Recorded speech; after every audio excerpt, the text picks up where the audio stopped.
Hi, I'm Jen. And I'm Sophia. And I'm Serena. And you're listening to Every Rom Com, the podcast where we have fun taking romantic comedies seriously.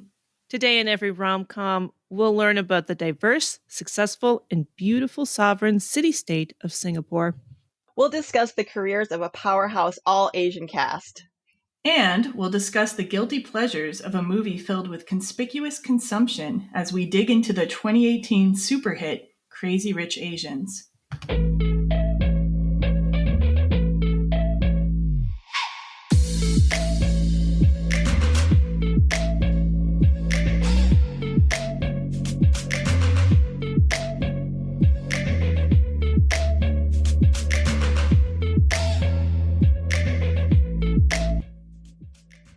Hey, you two. Hello. Welcome back. Hi. So we've had a long process researching this episode, I would say, yes? Yes. Yes. It's a lot.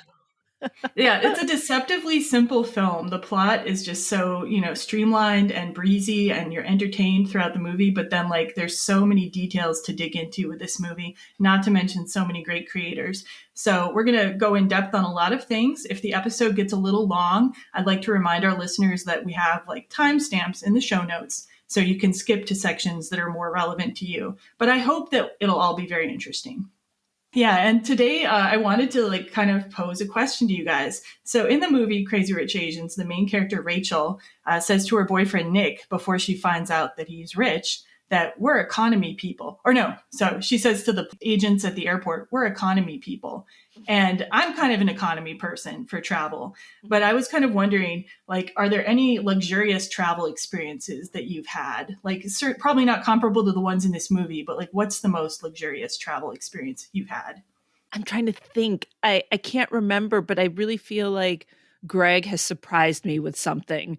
Like a little something extra special on perhaps our trip to London when we took our belated honeymoon, but I can't remember. But I feel like somewhere there was some bit of luxury. Anything for you, Serena? I think back of, I was a nanny for a while. Not necessarily it was my luxury vacation, but I got to go on several luxury vacations with the family I worked for. So I got to see a lot of really over the top expensive things. Especially one of the reasons why I ended up moving to Colorado, because we would take these great vacations to Aspen and Vail, and I fell in love with it, and I just loved that. Obviously I didn't live like they were living in villas with the hot tubs and the whole thing, but yeah, I've done some really cool stuff like that. And I think probably a luxury thing that I do a lot is go on very long vacations. Recently in 2019, we did a 2-month South Pacific vacation, which I think time is a luxury into itself, even though the things we did weren't particularly expensive. Well, actually looking back on it, yeah, some of it really was. Because we were in Fiji and we flew 17 times. And that, because we were flying to little islands and stuff. So it really added up, even though I was trying to be as budget conscious as possible. So I really do like to take myself on really good vacations or really great vacations. So yeah. Time being the luxury. Yeah, for sure. And then for me, I think I'm kind of good at finding luxurious things at budget prices. I think it's a skill I have, because when my husband and I went to Paris in 2015, I found an Airbnb in Montmartre that had a pool that you could use. And so it was only $95 a night. And there were hostels that were almost that expensive. And there we were with an apartment in one of the best sections of Paris with a pool. So wow. I don't think I've ever spent a ton of money, except on plane tickets to get me places. But yeah, I can find good deals. I have a skill. Okay, so before we get started today, we just want to give you a few reminders. The first section of our show will be spoiler-free, and we'll give you a warning when we're about to discuss spoilers. We'd also like to remind everyone that you can follow the podcast on social media. Our Facebook page is Every Rom Com Podcast and Blog. Our Instagram is at Every Rom Com, and our Twitter handle is at Every Rom Com Pod. And as always, you can find the podcast at everyromcom.com. Send us feedback at feedback@everyromcom.com. And if you like what you hear, please rate, review, and subscribe to us on Apple Podcasts so you never miss an episode. Okay, and now we're going to hear a little bit of the trailer for our film today, Crazy Rich Asians. Rach, we've been dating for over a year now, and I think it's about time people met my beautiful girlfriend. What about us taking an adventure east? Like Queens? Singapore, Colin's wedding. Don't you want to be my family? I hardly know anything about them. Every time I bring them up, Nick changes the subject. Maybe his parents are poor and he has to send them money. We'll take our bags and get you checked into first class. Nick, we can't afford this. So your family is rich? We're comfortable. That is exactly what a super rich person would say. I want money. 1.2 million. The Nick you're dating is Nick Yeoh? Yeah, you guys know them or something? Hells yeah. They're just the biggest developers in all of Singapore. Damn, Rachel. It's like the Asian Bachelor. These people aren't just rich. They're crazy rich. Now, you really should have told me that you're like the Prince William of Asia. That's ridiculous. Much more of a Harry. Mom, this is Rachel Chu. She just thinks you're some, like, unrefined banana. No. Those are a few fingers. Yellow on the outside or white on the inside. Do something crazy! I chose to raise a family. For me, it was a privilege. But for you, you may think it's old-fashioned. Don't you want Nick to be happy? I know you're not what Nick needs. She's like trying to play a game of chicken with me, thinking I'm gonna swerve like a chicken. But you can't swerve. You gonna roll up and be like, Bok bok, bitch. So Crazy Rich Asians came out in 2018, directed by John M. Chu. And writers are Peter Chiarelli, Adele Lim, and it's based on the novel by Kevin Kwan.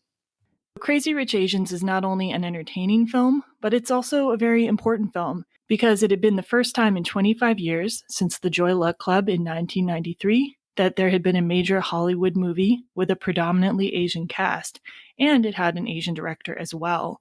So this created a lot of buzz for the film and a lot of people wanting to support the film to encourage greater Asian representation in Hollywood.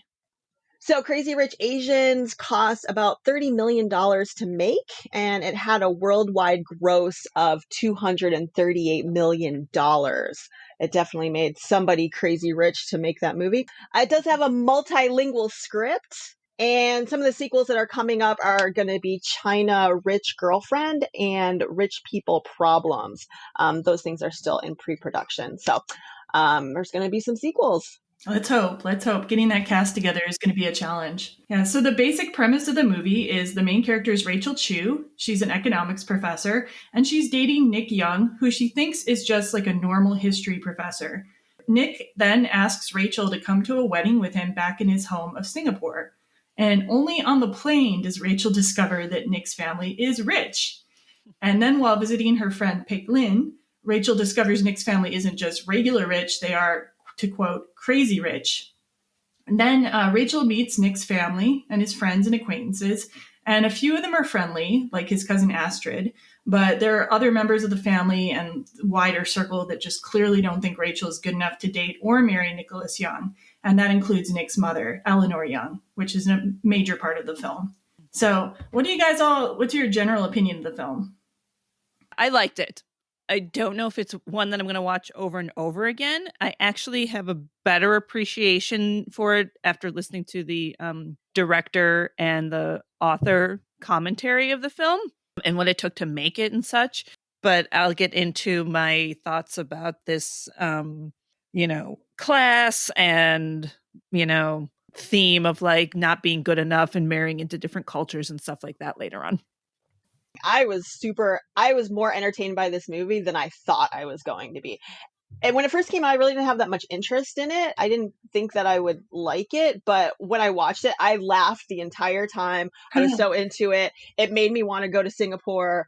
Like it's like changed like the next 5 years because I think I'm gonna have a trip to Singapore. Wow. Coming up. Oh, absolutely. Yes. That's awesome. That is cool. Yeah.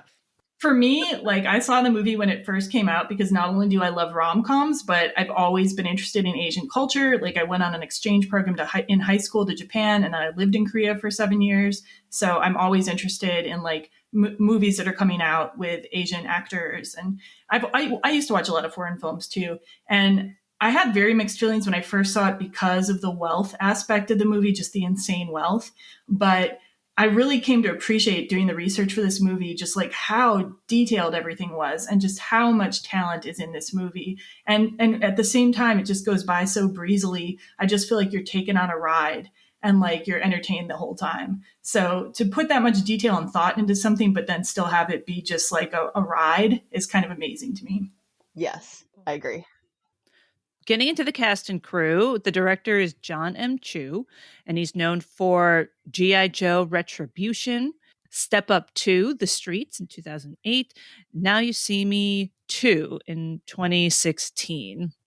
And then for the writers, we had 2 writers for the screenplay. Peter Chiarelli, who is known for The Proposal in 2009, so another rom-com, and also worked on Now You See Me 2, which was with John M. Chu.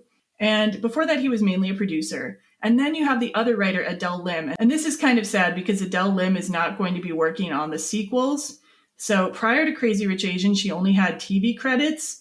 And this was given as a reason that she was offered much less to work on the sequels than Peter Chiarelli.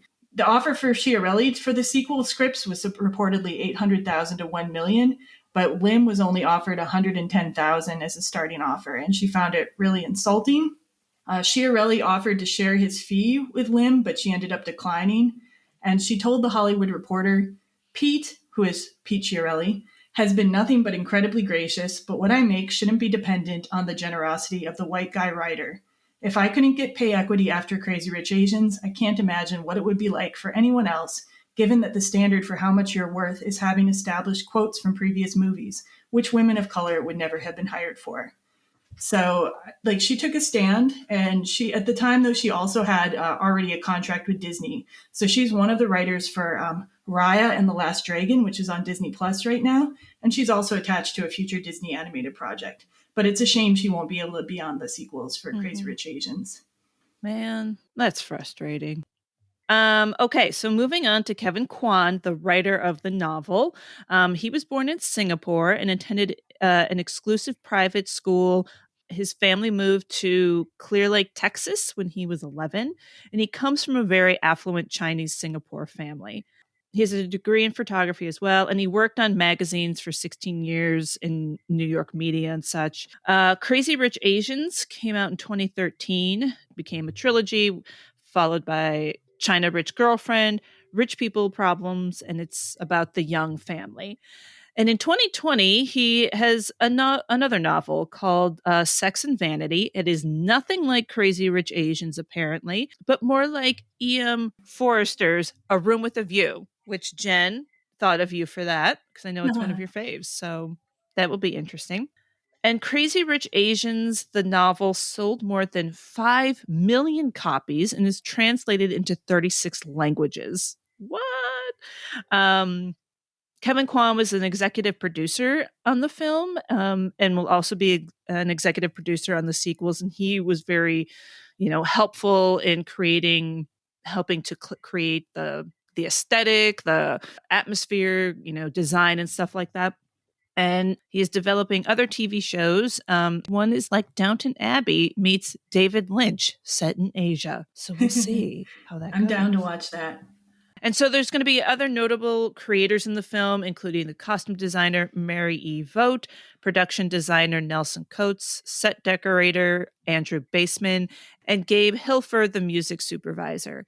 And hopefully we're going to get to go more in depth with those elements later on in the show. Okay, so this movie not only has great creators, it's also got just a ridiculous cast. And we're not even going to be able to talk about all of them because it's just amazing. So they assembled just a powerhouse cast. The star is Constance Wu, and she plays Rachel Chu. And Constance Wu is the daughter of Taiwanese immigrants. And she's been a TV and movie actor since 2006. She started off in a lot of smaller roles. And then her breakout role was in the TV series Fresh Off the Boat from 2015 to 2020. And she's also known for The Feels 2017, which is a LGBT rom-com. Pretty awesome. I watched it. Hustlers in 2019. And she did recently an indie film called I Was a Simple Man in 2021, which is set in Hawaii. And then upcoming, she's got an Amazon anthology series called Solos and an Amazon thriller called The Terminal List coming up. So next up, we have Henry Golding, who plays Nick Young. No relation to me. I was very excited that it was the Young family. I was like, oh, my peeps. He was born in Malaysia. He has an English father and a Malaysian mother. I'm assuming that's where he gets his gorgeous accent from, is the English part.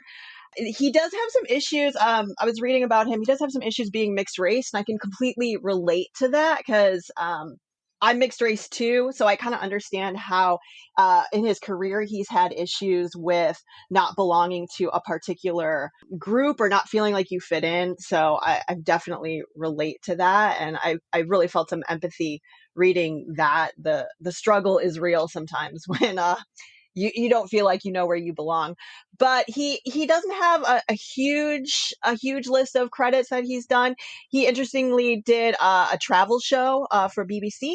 And he also did a documentary where he returned to Malaysia, where his mother is part of a indigenous group called the Iban.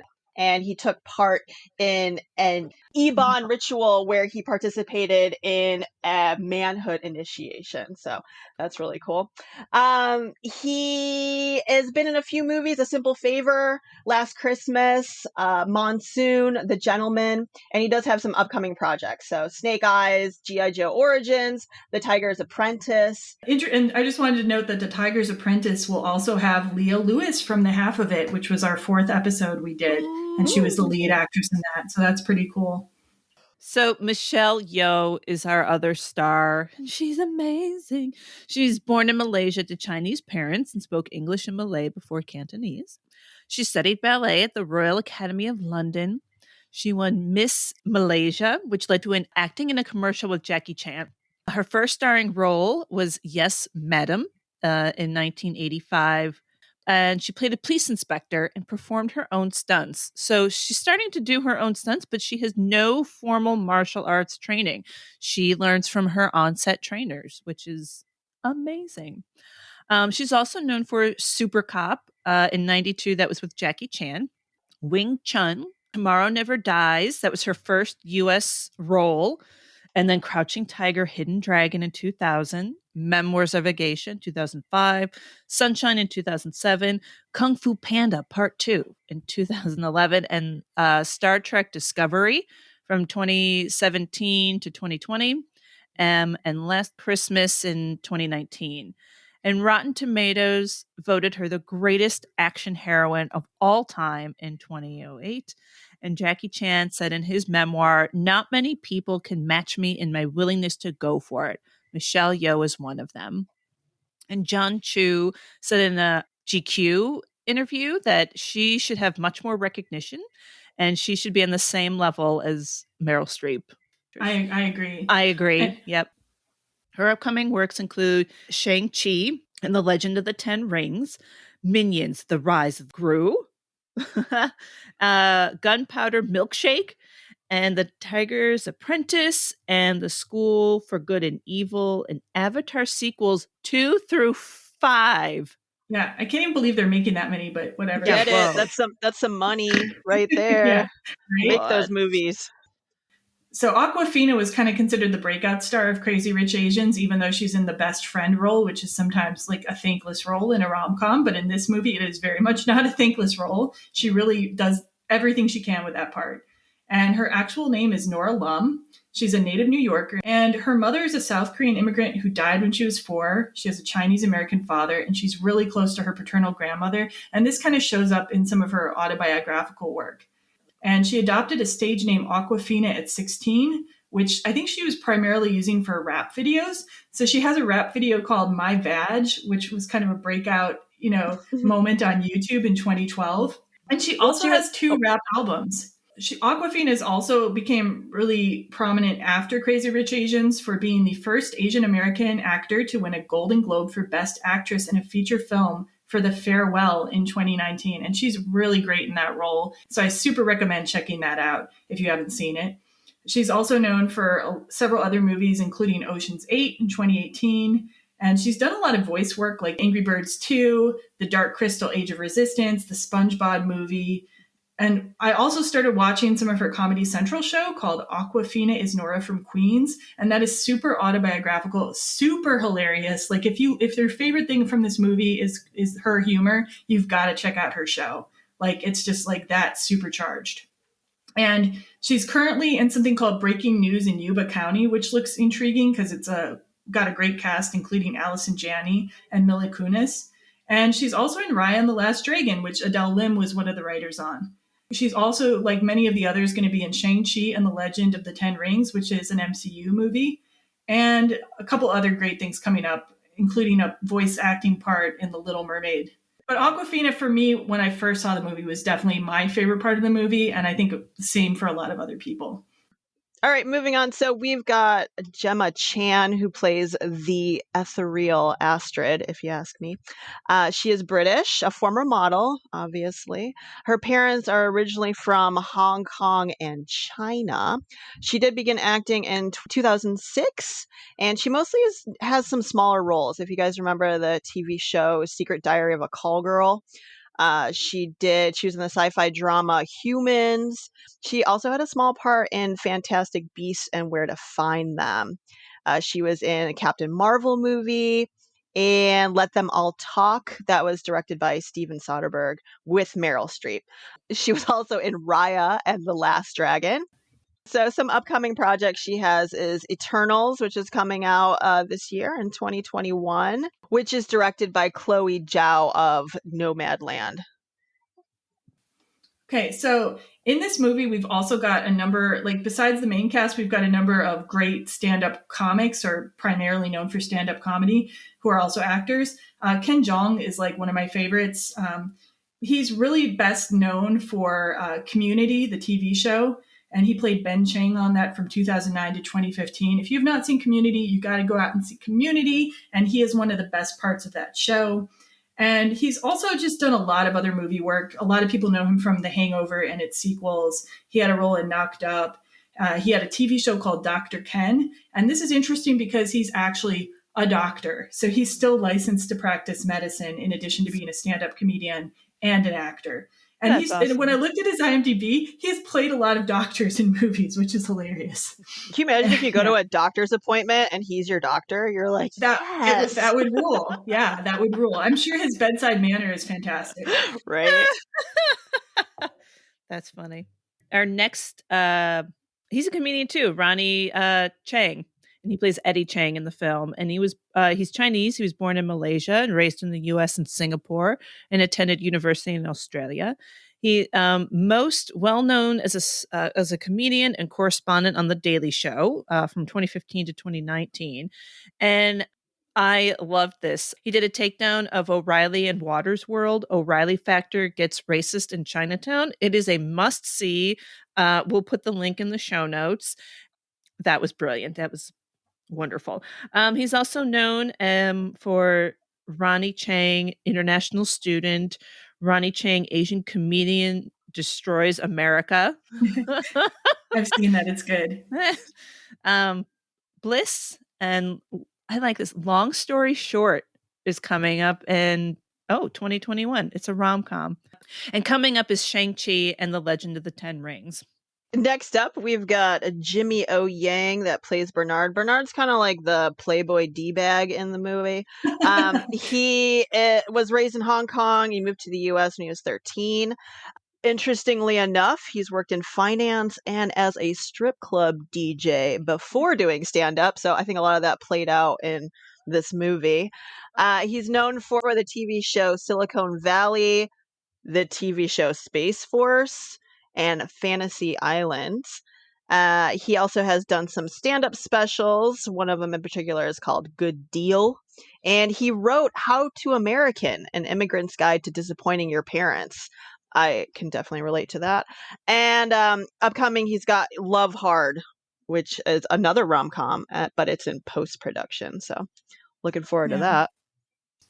Okay, and then there's so many great actors in this movie. We don't have time to talk about them all, but I'll just go over some of them really quick. Nico Santos plays Oliver, who is friendly towards Rachel, and he's from the Philippines and known for Superstore. Lisa Liu plays Ama, the grandmother, And she was, interestingly, in the Joy Luck Club, which was the last time we had that all Asian cast in a Hollywood movie. Plays one of the mothers in that movie. Keng Hua Tan plays Rachel's mother. She is from Singapore, and she did a lot of work in Singapore and Malaysia. And Sonoya Mizuno plays Araminta Lee, who is actually getting married in the wedding. And she's done a lot of work, including in La La Land, and she is going to be in the Game of Thrones prequel show, House of the Dragon. So I'm sure that'll be huge. And Chris Pang plays Colin Koo, the man who's getting married in the movie. And he is also known for Crouching Tiger, Hidden Dragon, Sword of Destiny, and the Charlie's Angel reboot in 2019, and Palm Springs in 2020. And then this was super interesting to find out. So Chris Aquino plays Princess Intown, who appears in the wedding scene. And she is actually the youngest daughter of Corazon Aquino, who was the 11th president of the Philippines and the first woman president of the Philippines. And her brother was also a president of the Philippines at one time. And she's a huge media personality, I guess, in the Philippines now. She's kind of dubbed the queen of all media. And she does work as an actress, producer, TV host. So that was just an interesting little tidbit in this movie to have such a prominent person, even outside of the acting world. Wow. Yeah. So yeah, great cast. Wish we could go more in depth to all of them. Okay, and so now we're going to talk a little bit about Singapore. Singapore is an amazing country to learn about. I think Americans have a fair amount of stereotypes about it, but it's just much more complex than what we realize. It is a sovereign island and a city-state. It's comprised of Singapore Island and about 60 smaller islets. And it's only about 85 miles north of the equator, so it's super hot. And it's off the southern tip of the Malay Peninsula. Its name, Singapura, means lion city. And they've got this really cool symbol for Singapore called the merlion, which has the head of a lion and the body of a fish. There's different, theories on why that is. Some people think it's from Buddhism. Some people think somebody spotted a tiger and mistook it for a lion in their history. I don't know. They have a population of 5.8 million people, but they're just crammed into this very small space. The country is 200 times as densely populated as the United States. It's one of the most densely populated countries in the world. And one thing I was really interested in about Singapore is it has a really diverse population. So Chinese people do make up about 3/4 of the population, but there are also Malays and Indians. And there's diversity within the populations. Like, for example, Chinese people speak different dialects or who came to Singapore at different times, which is alluded to in the movie. And there's religious diversity. So Buddhism is the main religion, but there's also a big Christian population, Muslim population, Taoist population, and then like a lot of secular and other religions too. And the country has 4 official languages: English, Mandarin Chinese, Malay, and Tamil. And English is mainly used for commerce and in schools. They also have what is called Singlish, which is English mixed with colloquialisms. So you hear a little bit of that in the movie, but there's a lot more of it in the book. And he'll Kevin Kwan kind of defines what those words mean, which is pretty interesting. And really quickly, the history of Singapore, the earliest record of settlement in Singapore is in the 2nd century. And the original inhabitants were basically fishermen and pirates. It was kind of used as an outpost for the Sumatran Empire and attacked by various other rulers and empires in the early years. And there are records of it being an active port as far back as the 1500s. And then in January 1819, Sir Stamford Raffles of the East India Company landed in Singapore. At the time, there were very few people there. I think I read 150 people, right? Wow. So he ended up purchasing land in Singapore and then eventually purchased the entire island by 1824. And Singapore became sort of an outpost of the British Empire. It became a separate crown colony in 1946, and it began developing a democratic government. It was self-governing by 1959. And briefly, Singapore was going to join Malaysia, which it's quite close to geographically, but not everyone in the country was happy with that. So they ended up becoming their own independent state, August 9th, 1965. And in the 70s, Singapore just began really focusing on economic growth and focused on trade and export manufacturing. And they've also had a big growth in tourism, especially since 2008. And so one of the themes of this movie is obviously wealth. And Singapore is a very wealthy country. It is considered the most advanced economy in Southeast Asia, but they have basically no natural resources. So their economy is, a lot of it is from the seaport, a lot of it's financial services. They do manufacture electronics and machinery, and of course, tourism. And the government has also intervened a lot to kind of encourage Singapore's wealth. And one of the things they did that was really important was making public housing for the labor force. So 80% of the people in Singapore actually live in high rise government built apartments, which doesn't sound great, but they don't look too bad from what I can tell. And there's also healthcare for people. However, there's like enormous economic inequality in Singapore. There's over 269,000 millionaires as of 2019, but inequality, it ranks pretty high on the list of unequal economies, at least as far as first world nations go. Although apparently the US is worse for inequality. So yeah, there's so much to understand about Singapore. This is just like a real quick glossing over, but I really encourage people to like learn more about this country because it's so interesting. Wild. How many millionaires? That number in itself is a big number. Holy cow. Well, also remember it's a big population too, but yeah, it is a lot. And one of the reasons that also might be is apparently it is ranked as by the World Bank as one of the easiest places to do business in the world. And the government's put a lot of tax incentives for people and businesses to move there. So there's just a number of things go into why they're like kind of a thriving economy. Okay, so we're going to now do something we did with Roman Holiday. And we're going to try to give you all the plot of the movie, but also talking about the movie locations in Singapore and elsewhere as we go. And we will tell you when we're going to get into spoilers, so don't worry about that. But yeah, just sit back and enjoy the ride, basically. So the movie opens actually in 1995. So it's kind of one of those like flashback scenes. And it's supposed to be set in London, where Eleanor Young and her family have reserved a suite at this hotel, which is called the Calthorpe Hotel, but it's not a real hotel. It's just a fictional one invented for the story. And they show up to the hotel kind of soaking wet from the rain, and the staff at the hotel is kind of racist and snobby, and they deny Eleanor's reservation. So Eleanor solves the problem by going out to a phone booth, calling her husband, and then in kind of a surprise for the audience, you find out that Eleanor's husband has bought the entire hotel, and the current owner comes out and greets her, and the racist staff have to be all like, you know, kind of supplicating themselves to her. And it's kind of a cool moment in a way, although like I thought it was like I think it's a little funny that the solution to racism is you have to buy the whole hotel. You know what I mean? Yeah. But it worked. It did work, yeah. The actual hotel, like where they shot it, is located in Penang, Malaysia, and it's called the Eastern and Oriental Hotel. And it has like kind of an interesting history. It was established in 1885, and it was established by the same people who founded the Raffles Hotel in Singapore, which we're going to see later in the film. And it's located next to the ocean. It's had really famous guests, including Somerset Maugham, Charlie Chaplin, and Douglas Fairbanks. And they actually have kind of reasonable price suites there. Like you can get one for as low as $92.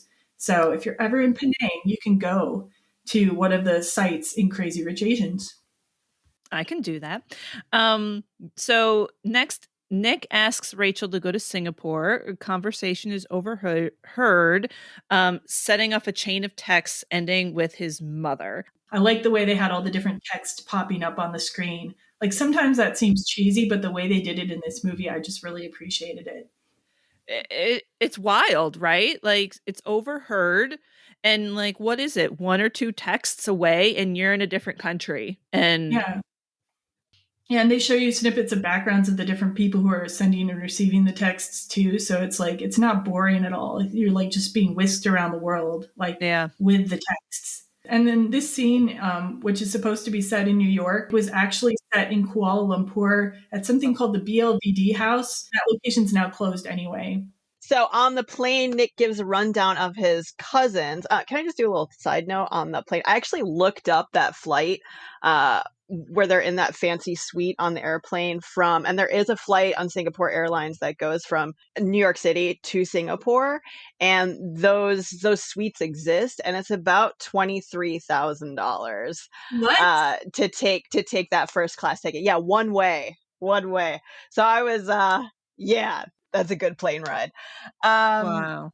So during that plane ride, that's when Rachel kind of finds out. Obviously, she steps on this plane and they're in this fancy first class suite. And she's like, whoa, wait a minute. You just dropped $23,000 on my ass. And he starts to talk about Astrid, his cousins, Astrid, who's fashionable and warm hearted. He talks about Eddie, who's obsessed with image and family. And also he talks about Alistair, who is dating Kitty Pong. And she's a not very good actress, it looks like, in Asian action films. I wasn't familiar with that genre. Yeah. But they're not super important characters, but it's just kind of giving you this overview of who are like the other people in the universe. So finally, Nick and Rachel, after their luxurious flight, they arrive in Singapore and they're greeted by Colin Koo, who is his best friend and the person who's getting married, where he's going to be the best man in the wedding, and Colin's fiance Araminta. And this happens on the internet. There's a million ways that people have said you're supposed to pronounce this, but I found a source that seemed to be from Singapore, and it said that you should call it Changi Singapore Airport. So I don't know. It's spelled CHANGI, and it has been listed as one of the world's best airport for like 8 consecutive years as of 2020.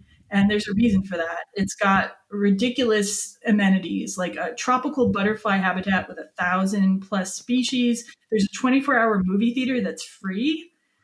There's a rooftop pool. I don't know if that's free, but I think it might be actually. And they added in 2019, after this movie was made, something called the Jewel Changi area, which is an entertainment and shopping area. And it has the world's tallest indoor waterfall, which is 131 feet high. And the whole place is covered in greenery like an indoor jungle. And there's a 75-foot high canopy bridge with a glass bottom, in addition to just like food and retail, etc. If you ever want to spend time at an airport, I guess this would probably be the airport you'd want to spend time at. Wouldn't it be wild if you just flew to the airport? You're like, we're going to spend a day here and then just go back home. Like, that one Tom Hanks movie would have been a lot more cheerful. Terminal. Like, that would be the place. You'd be like, if I have to be stuck somewhere, it's going to be at this joint. Wow. I think it would be crazy to start out in the shithole that is JFK and then end up at the Changi airport like hours later and be going from like the Flintstones to the Jetsons or something. You'd be like, whoa, I'm in another world. I hate New York airports. They're the fucking worst. I left because I had to fly out of LaGuardia. I know. All the time. And into LaGuardia. Yeah, they're awful. Awful. Ugh. Anywho, That's sorry. Very funny. Wow. So let's see. Okay, this might be one of my favorite scenes. On their way from the airport, they drive by Singapore landmarks. One of them is Art Science Museum at Marina Bay Sands, and it looks like a flower. Some current exhibits are the Star Wars artifacts and global plastic pollution. They also drive by something called the Singapore Flyer, and that was like the tallest observation wheel in the world until something called the High Roller was built in Las Vegas. And so it's currently the second tallest. And some people in Dubai are trying to build another one, so it'll be the third tallest. I don't know. But it's 98 feet taller than the London Eye, and each capsule could hold 28 passengers. If it's 98 feet taller than the London Eye, which is already very high, and I've been on, like, that's it. That's good enough. I don't need to go 100 feet higher in the air. So our next scene is where Rachel and Nick, Colin, and Araminta eat at a hawker center. And for those of you that don't know what a hawker center is, it's basically like a food court at a mall. It's a place where there's a lot of food stalls. This particular hawker center is called the Newton Food Court, and it's actually Kevin Kwan's favorite, and he's the writer. Some dishes they eat that are worth trying is satay, which is marinated meat on a stick. Sounds good to me. Ice kachong, which is shaved ice sweetened with syrup, condensed milk, toppings such as peanuts, grass jelly, sweet red beans.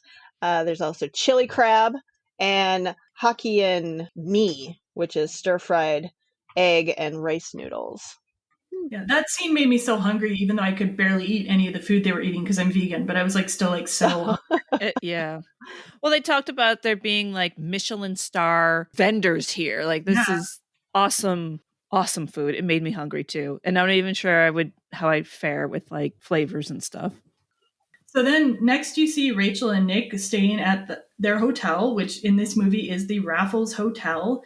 And it was built in the 1830s as a private house, but opened as Raffles in 1887 by the same people who did the other hotel we've already seen in the opening scene, which is an Armenian brothers named the Sarkis. And the hotel itself was named after the British statesman Sir Stamford Raffles, who's the one who originally bought Singapore, basically. And interestingly enough, this hotel is where the Singapore Sling was created, the cocktail. I've never had one, but I've heard the name. And it was created around 1915 at the hotel's Long Bar. And the hotel also holds like boutiques and restaurants, and rooms there are pretty pricey. They start at $730 a night, was one of the best deals I saw on the internet. So in our next scene, Rachel visits college friend Peik Lin, and this is where she finds out Nick is quote unquote crazy rich. Peik Lin lends her a dress, and when they go to her house, it's kind of gaudy. Am I right? It's pretty gaudy. It's like the nouveau riche of Singapore, and it kind of seems like Rachel's a little taken aback, like, "Oh, this is lovely." I mean, don't they say like when it's pretty gaudy, like don't they say it's like Donald Trump's toilet, which I thought was fucking hilarious. Yeah, they said it's like the Hall of Mirrors at Versailles or Donald Trump's bathroom. Fantastic. So yeah, in this scene, like too, the reason Peik Lin like lends Rachel a dress is because Nick has like totally inadequately prepared Rachel for this vacation by not saying how rich he is, and like she's wearing this like really simple red dress that her mom thought would be impressive to like a regular Chinese family because it like symbolizes luck or fertility, but like Peik Lin immediately realizes that she's wearing a totally inadequate dress and gets her a new dress. So I thought that was like a really good friend moment. In terms of the location for the Peik Lin's house, the Go House, the best guess I found on the internet through research is that the exterior is a Dempsey Hill neighborhood in Singapore, but the interior seems to be the best I can find the Royal Museum in Kuala Lumpur, because like in this making of video, Aquafina says it is the Sultan of Malaysia's old house.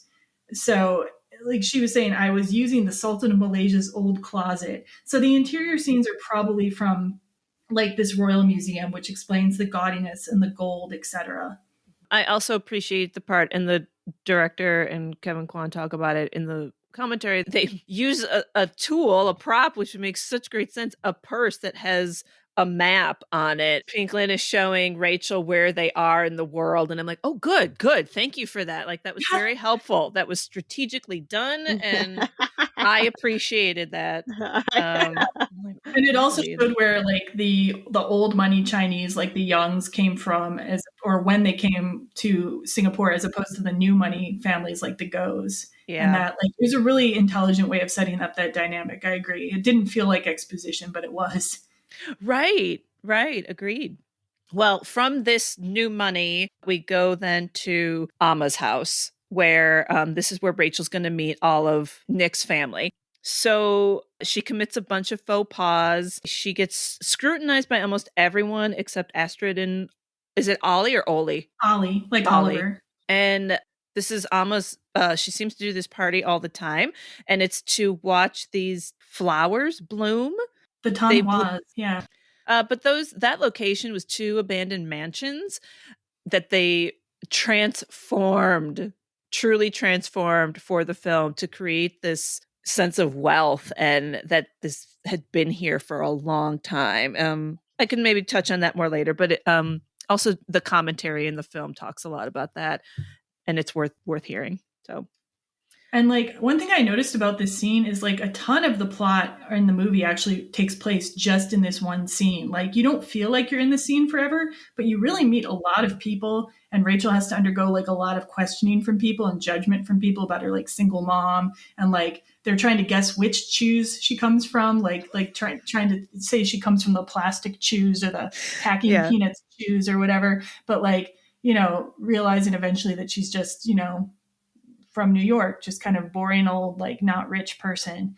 And yeah, she just undergoes so much scrutiny. And then one of the faux pas, she like mistakes the nanny, Nick's old nanny, for the grandma, Amma. And yeah. But actually, like at this party, her encounter with Amma doesn't actually go that bad. But the mom is already kind of like, oh, you're so American. So next up, we've got the bachelorette and bachelor parties are the next scenes. Doing some research on this, they both took place in Langkawi, which is in Malaysia, and it's several islands in Malaysia, so they kind of hop around. Arminta's bachelorette party specifically takes place at a Four Seasons resort called Four Seasons Resort Langkawi. It is a 5-star hotel. It is actually kind of reasonably priced. I mean, for some people, the rooms could be as low as $271 a night, but it definitely goes up from there. Some of the rooms in the villas are as much as $16,000 a night.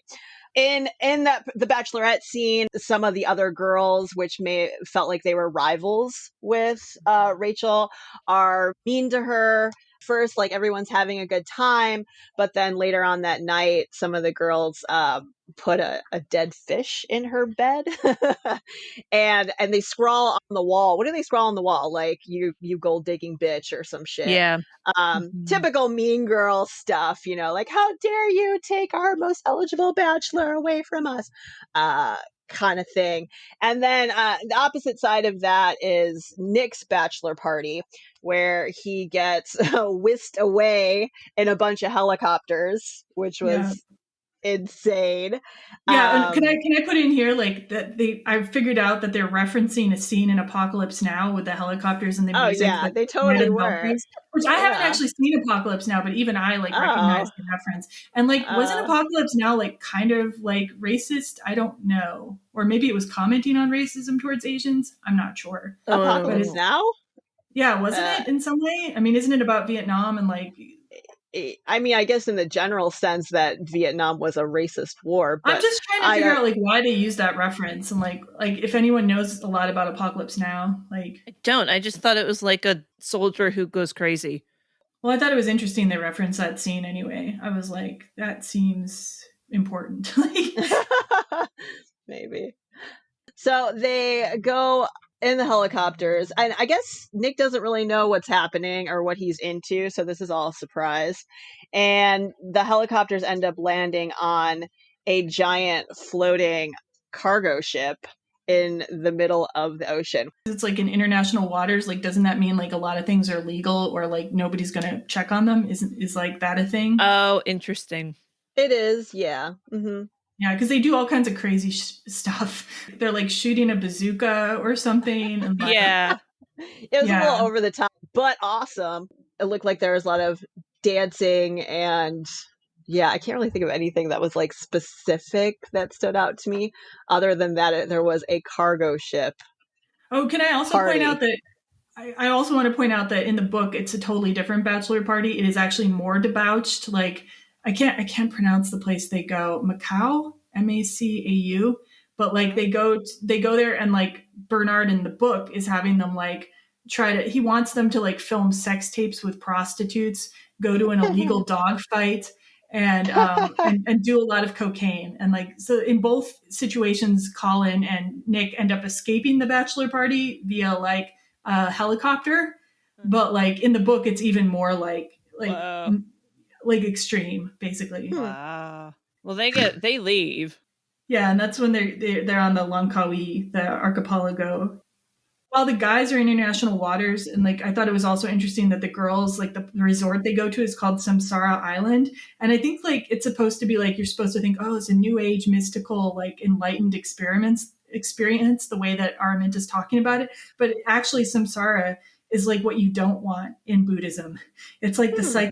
Life, death, and rebirth and suffering. What you actually want in Buddhism is nirvana. So I thought that was kind of maybe a cheeky joke on the part of the writers, of the director, like having them go to this like mystical, enlightened island, but really they're like putting themselves in the cycle of death and rebirth instead. Interesting. Very interesting.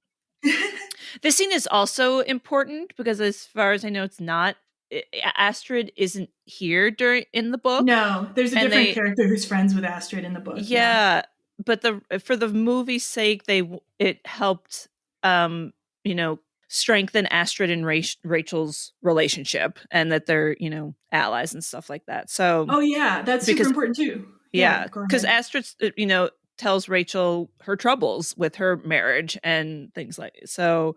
Yeah, her husband's cheating on her. And isn't it also like he doesn't feel acceptable for the family? He doesn't have the money, and that is a source of strain on their relationship. Perhaps a cautionary tale to Rachel, you know. That's kind of the parallel relationship in the movie that I think Rachel and Nick are being paralleled with. Yeah, Astrid and Michael for sure. So after the bachelorette parties, Rachel and Nick are back in Singapore, and this is a lovely scene where they're making dumplings at Amma's house, and Eleanor tells Rachel the origin of her wedding ring, and Eleanor's relationship with Amma. Eleanor makes she's gonna make nice with Rachel, and they're gonna she reveals things to her, but it ends up being kind of a little bit of a trick. So this is a scene from after they're making the dumplings where Eleanor goes to talk to Rachel. I'm glad I found you. I'm afraid that I've been unfair. Oh, no, you know what? I'm sorry I made an assumption. I didn't mean to offend you. Not at all. You asked about my ring. The truth is, Nick's father had it made when he wanted to propose to me because Amma wouldn't give him the family ring. I wasn't her first choice. Honestly, I wasn't her second. Gosh, I'm so sorry. I had no idea. I didn't come from the right family, have the right connections, and Amma thought I would not make an adequate wife to her son. But she came around, obviously. It took many years. And she had good reason to be concerned, because I had no idea the work and the sacrifice it would take. There were many days when I wondered if I would ever measure up. But having been through it all, I know this much.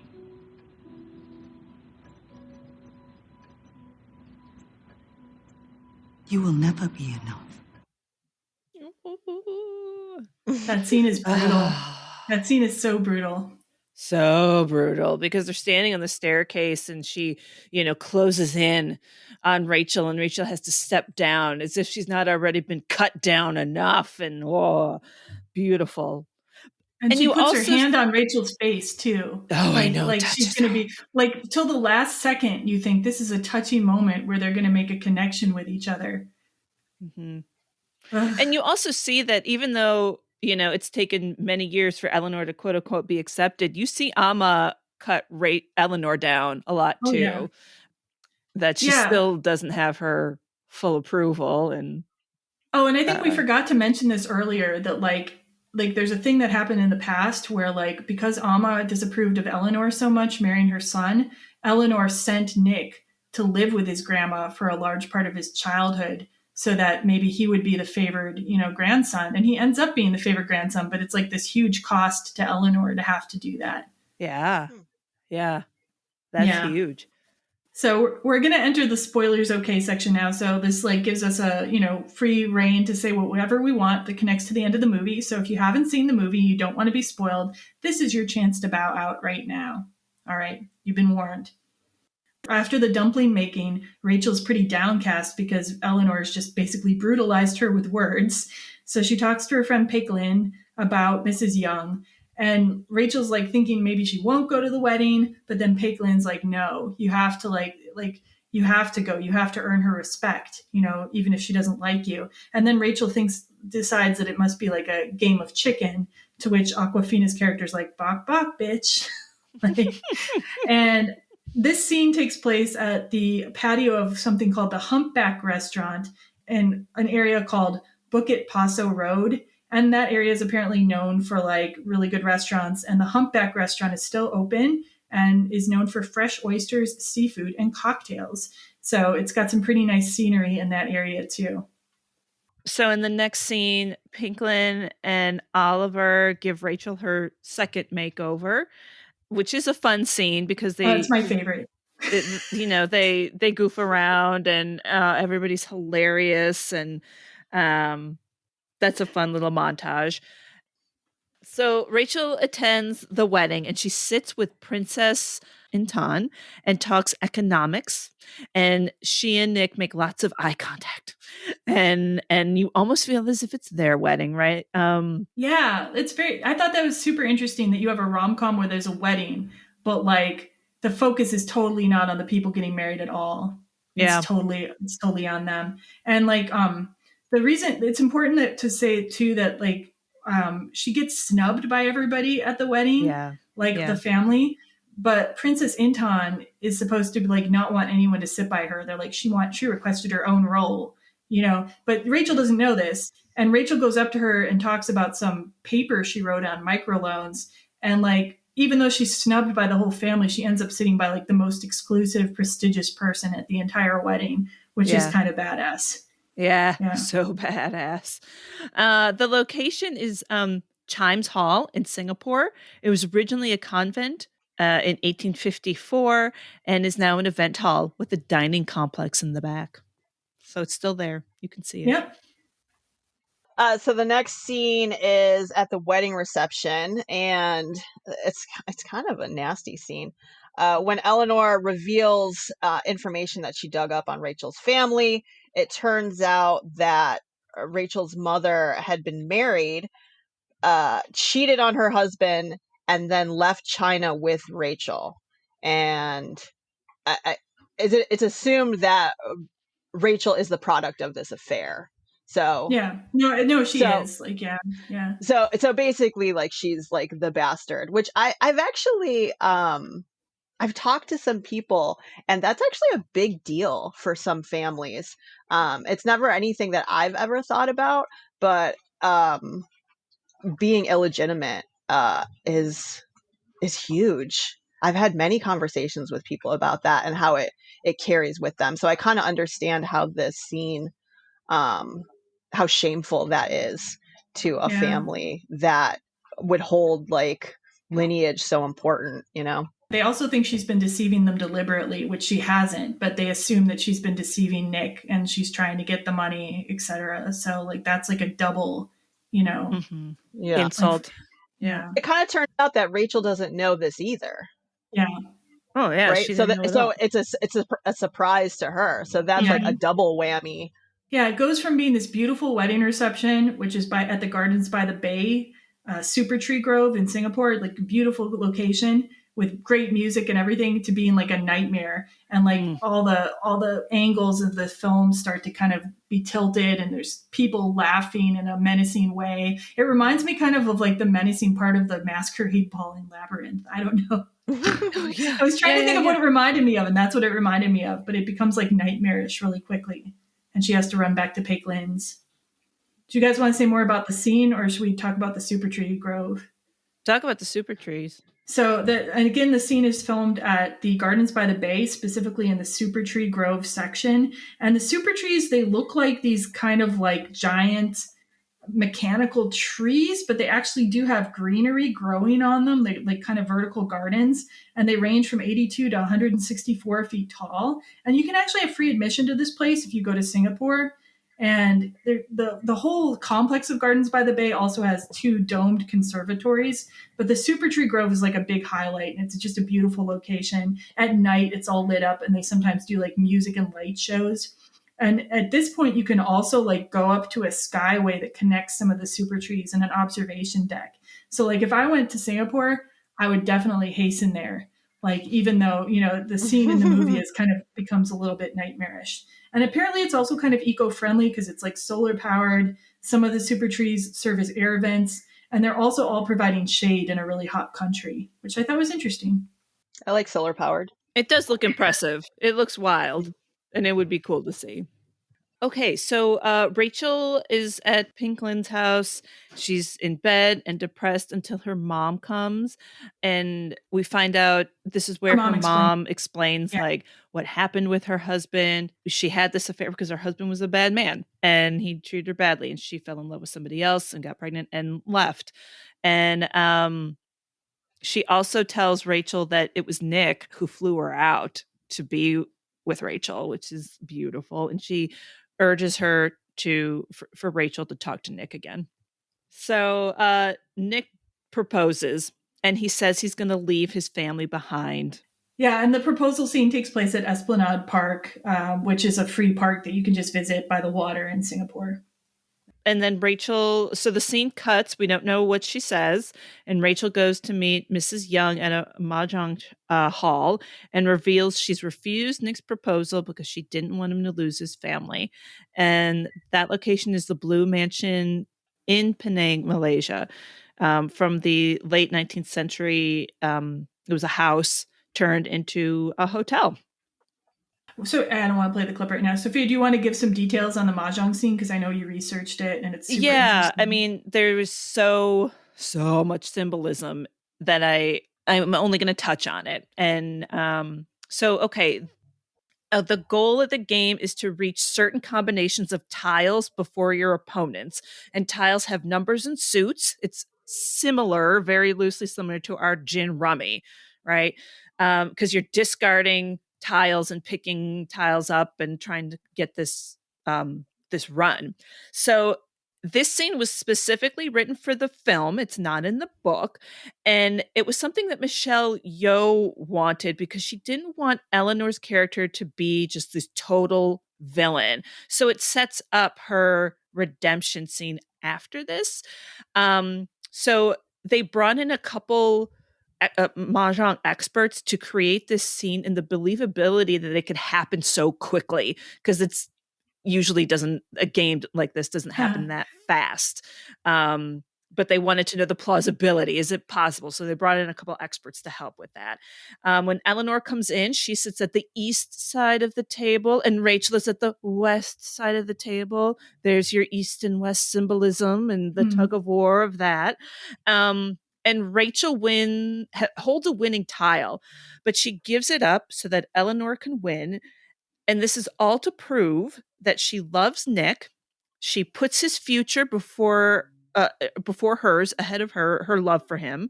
She understands that family comes first, and she proves that she is a strong, self-sacrificing woman. And these are all qualities that Eleanor didn't think Rachel had or understood being raised American. And John Chu and Kevin Kwan, they both said that like the film could have ended right there, because it was more about, and it meant so much to so many people who, are American but have a heritage that's important to them, and being both of those things, and it's about that journey and your identity. And this whole like love story bit is like, woo woo, okay, whatever. But like that's the story that they're trying to tell, like who you are and where you come from and how that plays into your life now. So it's a really great scene. There's so much more to the game of mahjong that I'm not at all capable of explaining. And so much more symbolism that they discuss about the moves and things like that. It's a great, powerful scene.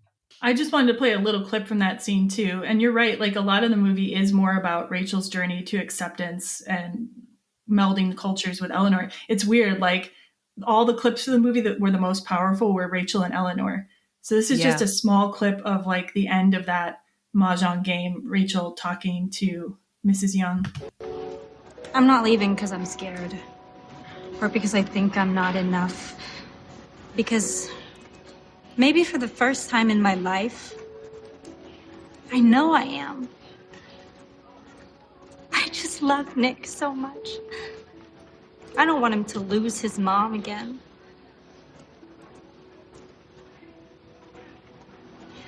So I just wanted you to know that one day, when he marries another lucky girl who is enough for you, and you're playing with your grandkids while the tanhuas are blooming and the birds are chirping, that it was because of me. A poor, raised by a single mother, low-class immigrant. Nobody. Yeah. I like the last time I watched that, I cried a little bit, to be honest. Yeah. I think Constance Wu, they say, in some of the commentary and articles that I read, that she was emotional in that scene. Like everybody is so deeply touched by that. And, being accepted and you're knowing your worth Yeah. is universal, right? Yeah. I think that's what I liked about this scene is that you didn't have to know anything about the game at all, but it doesn't take away from that scene. You still know exactly what's going on. You're getting the emotions. It's I guess symbolic, really. The game. It could have been any game. Yeah, I can. Had I not done any research, had I not looked into it, you're right, and they talk about that as well. That you don't need to know all of this. It's you get it. Yeah.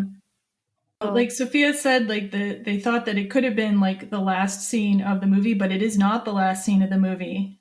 Instead, we get the trope of the lead male following the lead female to her plane and doing a grand speech on the plane. And in this case, Nick follows Rachel to economy class on her plane home and proposes to her again. And this time, you get the surprise of him revealing his mother's ring. So Rachel knows that his mother has approved of their wedding. Either that or he stole his mother's ring. And yeah. I don't, yeah, but no. and Rachel accepts the proposal, and then they go and celebrate the engagement with friends and with frenemies. I was interested, like it's a very happy scene that they're celebrating this engagement, that there's some people there who have done some crappy things too. But I guess all is forgiven. And the engagement celebration scene takes place at the Marina Bay Sands Hotel Sky Park. And the Marina Bay Sands Hotel, you see it at the beginning of the movie too. It's like this tri-towered building with like this like kind of like a park, like a ramp over the top of all three towers. And at the top, it's got the world's highest infinity pool. It's 57 stories up, and it's kind of awesome looking. And for some reason, there's synchronized swimmers at this engagement party because why the hell not? Yep. Yeah. And if you actually want to stay at this hotel, it's like $299 per night as a starting rate, which for a hotel of that kind of luxury where you can actually use the pool isn't bad, I suppose. Yeah. It's also got luxury shops and restaurants, and it's kind of an iconic part of the Singapore skyline. Yeah. So yeah, that's the end of the movie. Woo! So, and like really quick, I'm just going to run through, I know we're running low on time, but I'm just going to run through a couple of other sites. So here are some other sites you might want to check out if you ever go to Singapore. You might want to see the Merlion sculpture at Merlion Park, which spouts water and is the symbol of Singapore.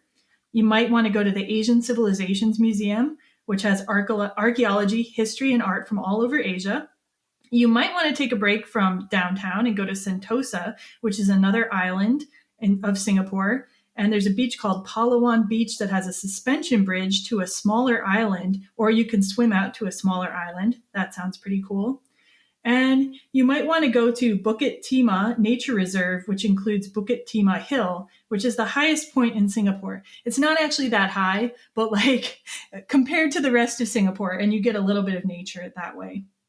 Yeah, and so those are just some other recommendations. And if you do go to Singapore, they recommend traveling from May to September for the lowest winds and the least rain, but it will always be warm.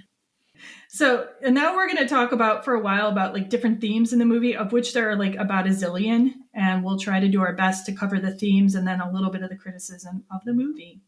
So, first of all, we've got dating outside of your social, economic class or culture. What do you guys think about how that's dealt with in the movie? Annoying. I'm going to go right away and say that whole premise, they're, together for over a year, Nick and Rachel, and he doesn't tell her about his family and all that, like, was an annoying thing for me the whole time. And that whole deal about like how Nick doesn't prepare her for any of it, like in her dress and stuff like that. It's like, just I'm going to be a jerk and say that's such a guy thing. Like, what? You look fine. Yeah. Which house should I dress for this date? I'll just wear anything. And then they take you and you should be in a gown. And you're like, thanks a lot. How's my hair? Oh, good. Is it going to be good for, are we what's the mood here? And it's not so unfair to her. Like, great that he loves her and accepts her just as she is, but like, she should have a choice in that. I kind of get the idea too that he's kind of clueless about it, because like when he escapes with his friend, Colin, to that little island, like Colin has to like talk to him and be like, hey, like you're Nicholas Young and you're like the golden child, but Rachel's going to run into all these problems. And it's like, he's never even thought of this before. Like he can't conceive of what it's like to be her coming into this situation, really. Which is like, is he that seems oblivious to me. Like, are you that oblivious? Like, he left for a while. He was living in the States. Do you know what I'm saying? Like, he has no concept of like, I think he does. How can you not have any concept of like different class and what, economy, so stuff like that. So basically it seemed unrealistic to you then? Like, yes. Yeah. Okay. Yeah. Straight up. I kind of disagree with it being like unrealistic. I have to say that like, I don't really like talking too much about like my past. So I can kind of understand why you would like want to start new, or you don't want to be held back by your past lives or growing up, even though that is really important and it is something that shapes you. But I can kind of understand if he wanted to have this kind of new identity, why he wouldn't tell Rachel about it, especially if it was kind of a sore point for him, which it seemed like it was in a lot of aspects. So I don't really blame him for that, because I understand how it feels, not necessarily being like rich, but like I don't really like talking about like ironically where I grew up. Which is where we all grew up. I know. What's wrong with our funny. small town? I know. Sorry. No but I totally understand that. Yeah. Okay. And that's how he brings it up. That's how he explains it. It's refreshing to him to not have her know about everything. Okay. I'll give him that. But my rebuttal is, if that's how you feel, then what's this like, come meet my family at my Alma's special 1-year party? You know what I mean? Like, or how about like, this is my family's life. I've separated myself from it. Do you know what I mean? Like, that's not what he's doing. He's like, this is my family whom I love, and of course I'm going to be in the family. But like, or do you have your own identity? And you know what I mean? You've separated yourself a touch. He's independently wealthy. He doesn't expect to inherit any of that. And so that's where I don't think Nick has made that decision. And if he has decided, I want to be with my family and I want this girl to be in my family, then I think he should have best prepared her for that and talked to her about that. Instead of being like, what? It's just money. Like, that's what's big deal? Like, this is nothing. Well, and like then they parallel like this dating, like we mentioned before, Astrid and Michael are kind of a parallel situation of like dating outside your economic class. Like Michael, I think he was supposed to have been like a soldier or something, and then he became involved in the tech industry, but it's not clear if that was partly due to Astrid's help or not. And Astrid's always hiding all these like super expensive like jewelry and clothes and everything that she's always buying around the house, because she doesn't want Michael to know how much she's spending, and like because he's sensitive about it and he wants to be kind of like the man or whatever. And so that leads to tensions with them. It also leads to tensions because like I think one of the other guys calls him her toy boy at one point, which has got to be really annoying. And so yeah, it's kind of showing how your own internal insecurities can cause trouble in this type of relationship, but then also other people might be judging you from the outside. And certainly Rachel gets judged from the outside by all those girls, like at the bachelorette party or even at the Tanhua party. Mm-hmm. Yeah. Do you think it's a little different with Astrid and Michael, because Michael is a man and there's different expectations of what a man's role is in a marriage as opposed to yeah, sure, and probably different the woman, stereotypes, the bride. Yeah. Right. Mm-hmm. In some ways, I think it's actually, I mean, after the initial point, that it's going to be easier for Rachel than it would be for Michael. Just saying. Yeah, I don't know. Yeah. So that's one theme in the movie, and we could do a whole bunch just about that theme. But another theme that's prominent in the movie, which is kind of like woven in, is sort of anti-Asian discrimination and a past lack of Asian representation. And I want to say at the outset that the movie was actually criticized quite a bit by various Asian critics for how it dealt with the topic of discrimination, but it was trying to deal with it. Like with the opening scene, you've got the young family experiencing discrimination, and then overcoming it by buying the whole hotel. And like you've also got this weird quote at the beginning, like from Napoleon Bonaparte: "Let China sleep, for when she wakes she will shake the world." And like I couldn't find an explanation of why that quote was meaningful to the movie. I think it was also in the book. It oddly seems like it's like celebrating China's success while simultaneously sounds foreboding, which to me seems kind of bad. Like you don't want people to be like dreading China's success. Do you know what I mean? Right. It's odd. Yeah. What did you guys make of that? I suppose like people don't know China's like worth. Do you know what I mean? Like here's this cultural place. It's not even talking about like wealth financial, but just like history and art and things like that once she's awakened, it's going to shake the world. And perhaps kind of like is it tongue in cheek? Is that the way to say it? Be like, don't wake her up, because when you do, maybe they don't even comment on it in the commentary in the film. I was hoping they would be like, what are they going to say about that? And they don't say a darn thing. So I'm like, okay, I don't know. So like, we just liked it. It was a cool quote, whatever. Yeah.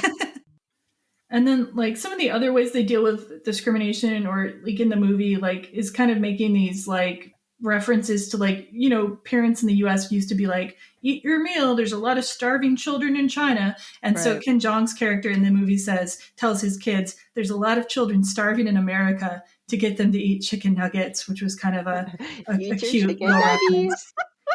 Yeah. I have to admit that before I saw the movie, I have a coworker that quoted that all the time. Like that was like his quote, and he talked about it. He talked about Crazy Rich Asians, and he loves that scene. And I think that's a scene that really sticks out to people, because maybe Americans aren't aware that there is a lot of wealth in other places. I kind of feel like Americans are kind of like single focused on the greatness of America. And a lot of poverty in America. Yeah, we are one of the most unequal countries, like more unequal than Singapore, according to the research I did. Yeah. I think I want to get into like actually what the criticisms were though right here. We were going to do it later, but like I can do them quickly here about pertaining to like discrimination. So like some of the people who are criticizing the movie actually said that the movie dealt with discrimination against Asians poorly, because instead of like kind of normalizing Asian characters speaking with an accent, for example, they have Ken Jeong's character, Mr. Go. He does this outrageous like fake Asian accent, right? That like, and then he's like, just kidding. I went to University of California, Fullerton, right? And it's like the critics were saying that it's kind of like playing into like respectability politics, being like, oh, these are the good, educated kind of Asians, quote unquote.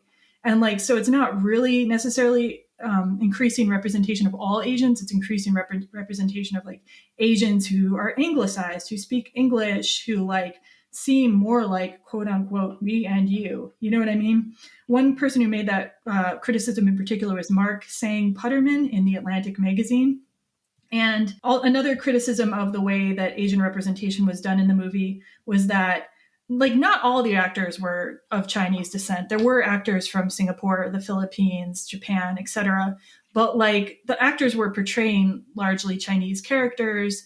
And when you see characters who are not supposed to be Chinese on screen, they are almost always like servants and like those guards who are supposed to be scary, right? At the Amma's party, at Amma's house. And so it's like kind of showing like kind of still two levels of Asians. You know what I mean? That was one of the criticisms of the movie as well. And in the book, there were actually more like characters from different backgrounds in Singapore that showed up in more like hanging out at the party roles. You know what I mean? I understand for economy, they had to probably cut it down to the family members, but it does seem you know, like I can understand why it would bother people, specifically of Southeast Asian descent, who are so used to seeing themselves portrayed as servants anyway, to still be servants in this like historical, like Asian American movie. Well, I mean, wasn't the movie taken from a lot of personal experiences? Yeah, but in the book, like I said, in Kevin Kwan's book, though, there are characters who are like maybe of Indian background or other like backgrounds of Southeast Asian descent who are not just servants. So they had to like, I see what so you're I think saying. it's more like that the main characters were all like in the book were all Chinese characters, and for economy, cutting down the script, they probably had to cut it down that way. But I can understand why people would be upset all the same.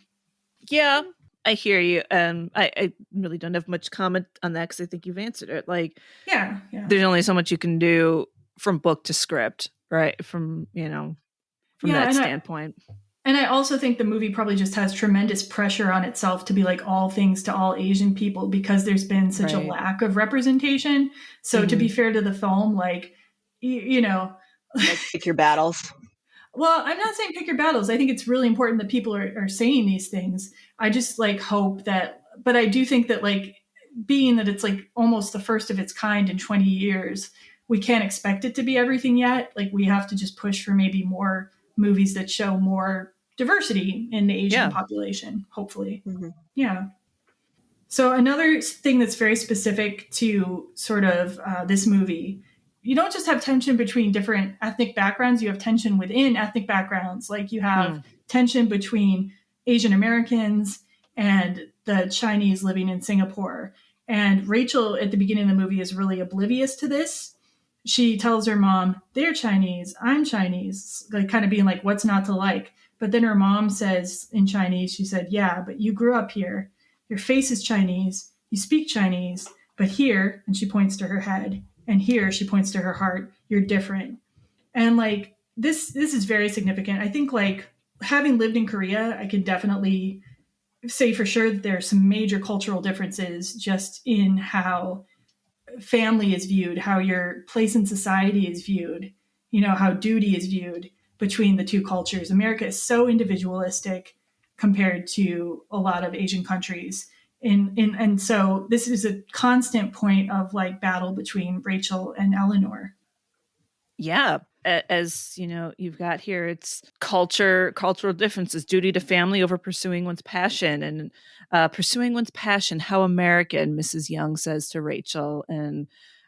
But that's where Rachel proves herself at the end. She doesn't pursue her passion, which is her love for Nick, you know, and she gives all that up and she sticks it to Mrs. Yeoh. I have to say, I want to get this in here somehow at the end of the mahjong scene when Rachel has, you know, shown her hand and she gets up and walks away. And then Rachel's mom stands up and gives Mrs. Yeoh a look like, that's right. That's my daughter. You can kiss it. You know, and I thought that was so badass and so tough, you know, like just because I'm not wealthy, just because I don't have all this to, you know, inherit to my daughter, my kid is awesome. Yeah. And maybe your kid's not good enough for my kid. I think, you know, all of that. She says that in one, just her face. And it's amazing. I totally agree. That's such an important moment. And like, it also shows you that like, you don't have to have this big extended family clan that's really traditional to have this really important family bond. Like the relationship between Rachel and her mother is really demonstrating like an American, you know, parental child relationship where the parent really cares about your happiness and they want you to pursue your passion. Yeah. And maybe you're super close. Like when like Rachel first gets to like the house, she hugs Mrs. Yeoh, which is like totally you wouldn't do, right? In that culture. But in America, that's a great part of our culture, like showing warmth and affection to people. At least I think it's great. You know, every culture. Hate hugging. Like, okay, so you'd fit right in. A few. So you'd fit right in. So like, yeah, would. But like, yeah, there's all these little, there's all these little demonstrations of like what the cultural differences are. Yeah, which is very interesting to watch play out. Let's see. So one thing I wanted to ask you both too, like this is as good a place as any to put it, is like, so Rachel kind of like ends up winning by kind of meeting Mrs. Yeoh where her culture is. Like, is this going to have like a long-term like health for her being able to pursue her life, like be a professor? Like, oh, totally. That was my big fat question at the end. I'm like, great. what about her job? What about what she's good? You know, way to drop the ball on that. Or is that going to be answered in the next one? I don't Yeah, I know. don't What does that know. look like in the trilogy? Yeah, I don't know. Yeah, a very fine question. Anybody thoughts? Is it implied that she's gonna move to Singapore? Or I thought it was kind of implied that they're going to New York, that they're moving to New York. So why wouldn't she go back to her career? I don't think it's settled at all at the end. I think you really get the idea that Nick is going to. I thought Nick was going to go back to Singapore. That's the impression I was left with because, like, the alternative is that either, like, his cousin Alistair or, like, who's the other one? I don't know. Somebody else would get the business and they would mess it up, basically. Can't they I just don't know. go back and forth? They're rich. Well, right. Like, Yeah. that isn't that the dream? Like, you can have your New York life and your Singapore life and just take really expensive plane rides back and forth. Yeah. Maybe I got that impression because it's like Rachel is kind of bowed to Eleanor's culture more than I think Mrs. Young is really bowed to Rachel's culture. Like, so maybe that's where I got the impression they're going to go to Singapore. I don't know, but I definitely want to read the rest of the books and find out what happens now. Yeah. Because I get the feeling that the second book picks up Astrid's thread. That's what I read. What happens to her. So. Yeah. So then obviously another theme in the movie is excess and wealth. And like this movie is just like full of just excessively expensive things. Like the wedding is supposed to be $40 million. Astrid's earrings, $1.2 million. Like, so this is my biggest problem with the movie because like, I just don't think anybody should have that much money. Like, I don't think that it's good for society for anybody to have that much money. What are your thoughts? It's unfathomable to me. I agree. I don't think people should have, like, there should be a cap, but I just want the student debt to be canceled because it's true that, like, if we cancel student debt, imagine what that would do for the economy. And I'm like, I have a list. Here's what I would do with that money. I would totally benefit the economy. I'd be hiring people to redo my house. I would spend, we would go on like 2 vacations a year, not just one. You know, we would do like spend money on like, I don't know, outdoorsy things and backpack and hike and stay over places. Like I have a ton of things that I would if you didn't have student debt, is that what you're saying? If you didn't have student debt, if we didn't have, you totally have a good point, Sophia. Because like one of those like $23,000 or whatever private suites on the plane, like people can live off of that for a year. Like, come on. Yeah.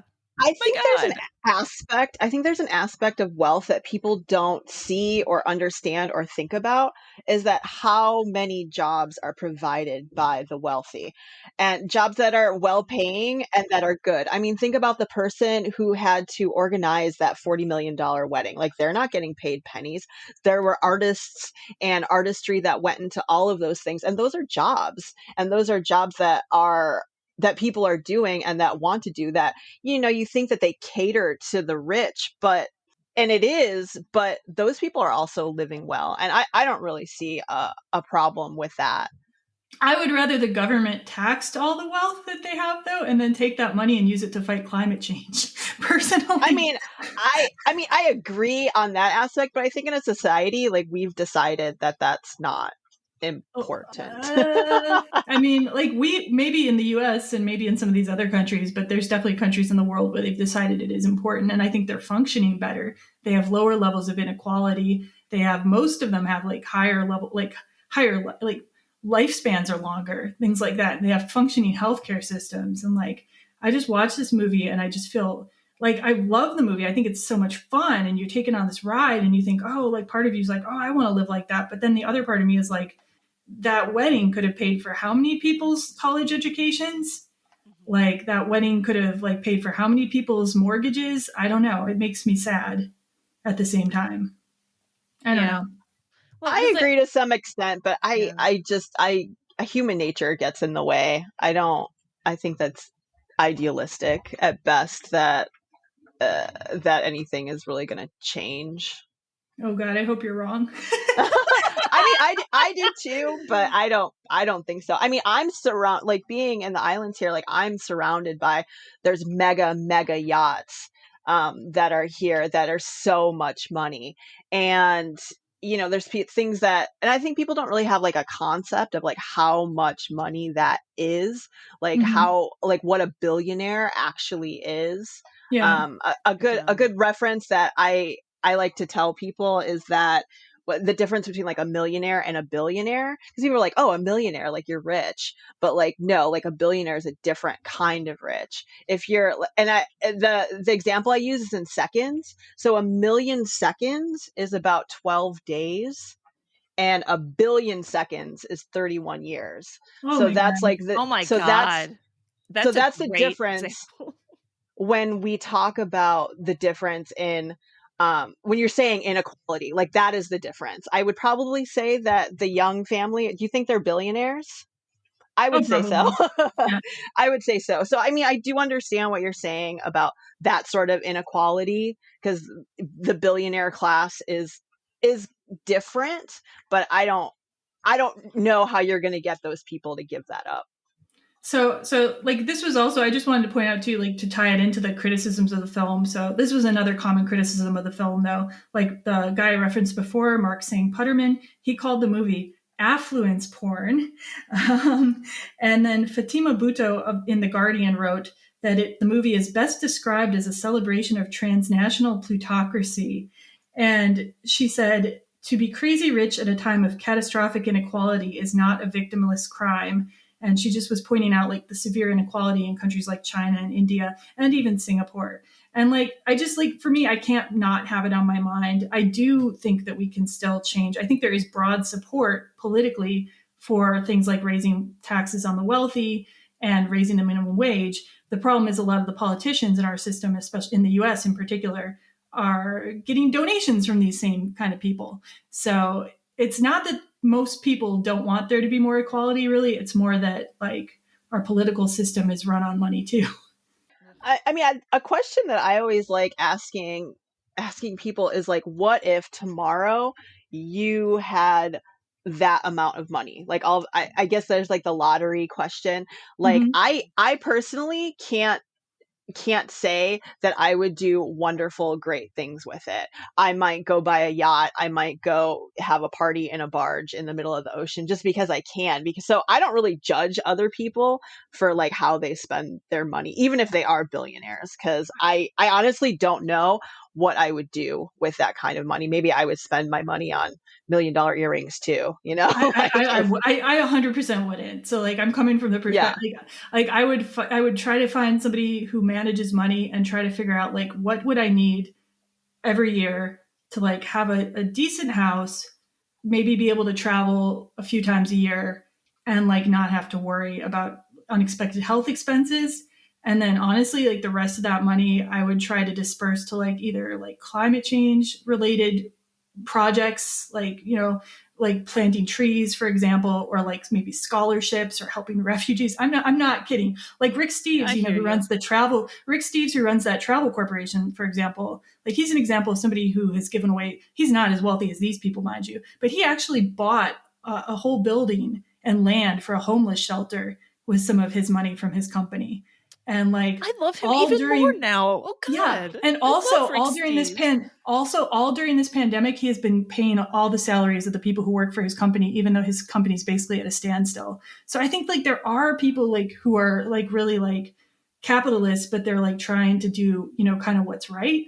And like I really think there's a lot of people like that who they would take their money and put it to good use. But our society as a whole is what needs to change. The laws are what needs to change. We can't just rely on individual people, you know, because then we end up with stuff like what Elon Musk, who's like, I'm hoarding all this money so I can like take us all to space. And I'm like, dude, I didn't ask you to, I just want to save this planet. I know. Can we... I'm over it. I'm over Earth. Let's throw in the towel. Mars is a lot harder. Yeah, I know. Like, I'm sort of kidding, but not really. That's okay. We thrive on disagreement on the show. So. Yeah. I covered Mary Vogt, the costume designer, and the production designer and the set designer. So instead of going over every detail about those things, if you two have a specific question about a costume or a set or anything, go ahead and ask, and I'll just... So, Sophia, I just wanted to ask you, since you did all this research, like, what were some of the costumes that were your favorites that you found out about doing the research? It's interesting. Chu and Kwan talk about the comment in the commentary of the film. They're like, yeah, if you know the fashion, you know the fashion. Like, they didn't sit through and go through everybody's costume and be like, that was Ralph Lauren, that was Versace, that was whatever. The one thing they did make a point of commenting, though, is Paik Lynn's dog patterned pajamas are Stella McCartney. Like, those are that's couture pajamas. Yeah. And she shows up to like a super fancy party wearing these, and then she gets changed into one of the dresses in the back of her car, which was hilarious. I'll say things as far as like mood and tone that they were trying to create. Like when Rachel and Nick are in New York, quote unquote, they kept that palette like neutrals, black, white, tan. And then when they go to Singapore, it's like color. So things like this. They wanted Rachel to have like a Cinderella, feel when she goes to the wedding. And Nick's suits were all made for him, which I thought was very interesting. And his white suit at Amma's party, was supposed to give this feel of, Gatsby. I'll just leave that as an overview of costumes, unless you have anything else. Yeah, I just like, you said that so at Araminta's wedding, they actually have water kind of like flood the wedding hall, and you said the dress was made to get wet? Yep, it's waterproof. Yeah. Yeah. Isn't that wild? Yeah. How you do that? Like with what material? Like swimsuit material? I don't know, but it was like if it got wet, squeeze it out and it was dry. Maybe it's just that stuff that you like spray. You know, that like waterproofing spray? Maybe they just Oh no. I don't know. I love that stuff. That stuff's amazing. You can make anything waterproof with that. Oh, and then you also said, Sophia, you found out that the Eleanor's emerald ring was actually Michelle Yeoh's ring? Yes. So Chu and Kwan said that Michelle Yeoh provided her own emerald ring.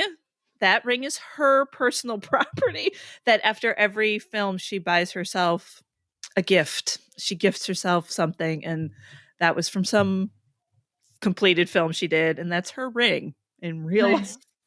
Oh, it's beautiful. I like jewels. Okay, if I had money, I'd wear jewels.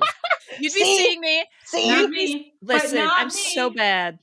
I do like fancy things, but even then, I don't think my level of fancy is anywhere near in the billion. Do you know what I mean? Like I can't even go there. You'd figure it out. You'd probably could. Probably could. But like, I'd be wearing these gigantic jewels with just like my Old Navy jeans and t-shirt, like, right? like at the playground on a play date. So then, in terms of the production design, like, was there anything like that really stood out to you, like that you were impressed by the most, or? Yeah, the Amma's house, those two abandoned mansions. They talk about like the jungle had taken over. Well, that when I finally saw pictures, I mean, it was a mess, and there was like monkey poop all over everything. But for like the time and the budget, they truly transformed it. It is so beautiful. And the film itself, we've talked about it being like a $30 million budget.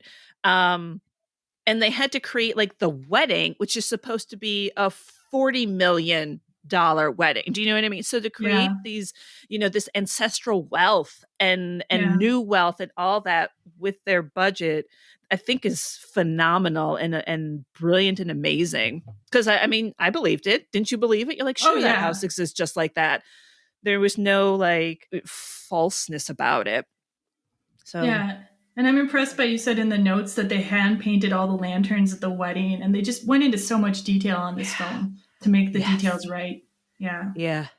I feel like everything through the commentary was just like how little time they had.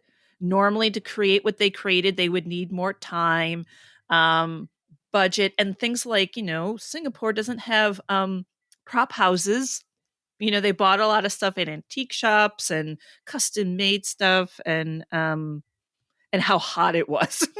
Yeah. Like it was steaming. It was ungodly. And we were trying, and that they all aren't sweating. Nobody sweats. I don't like that. That's a lie to me. I'm like, come on, even rich people Well, sweat, and it's but it looks bad in a movie. It know. signals something to you if somebody sweats in a movie. You think they're nervous, so like it's just film language, right? True. But all right, So, that's all I got on that. And if Jen, you wanted to say something about I'm the gonna music, I'm gonna whirl through soundtrack and music really quick. Like mainly, I was impressed by the music supervisor Gabe Hilfer.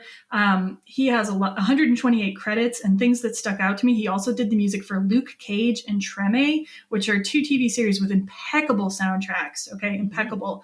And then he also did the music on Long Shot, which was the second movie we reviewed for the podcast, which also has a great soundtrack. But if you look at his credits on IMDb, just amazing movies he's done and amazing TV shows. And the soundtrack, they wanted it to be a blend of Chinese pop songs from the 50s and 60s with modern Chinese pop song covers.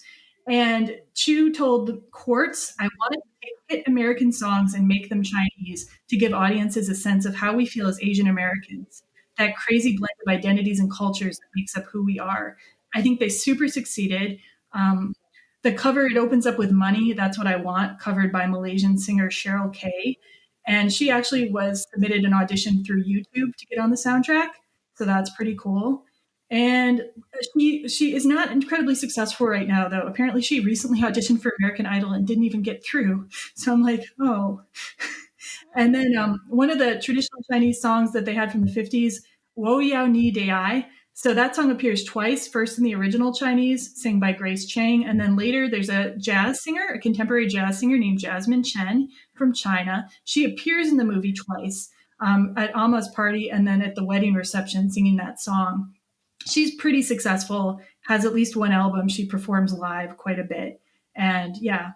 And the original actress who pioneered that song, or the original person who pioneered that song, was an actress too with 34 credits. And then my personal favorite was the Material Girl cover, which is by Taiwanese Canadian singer Sally Ye. And she's released 30 albums, and she works in a genre called Canto Pop, which is Cantonese pop music. And she has 27 acting credits too, including John Woo's The Killer, for which she also provides music. Yeah, so I'm super excited. I want to know more about her.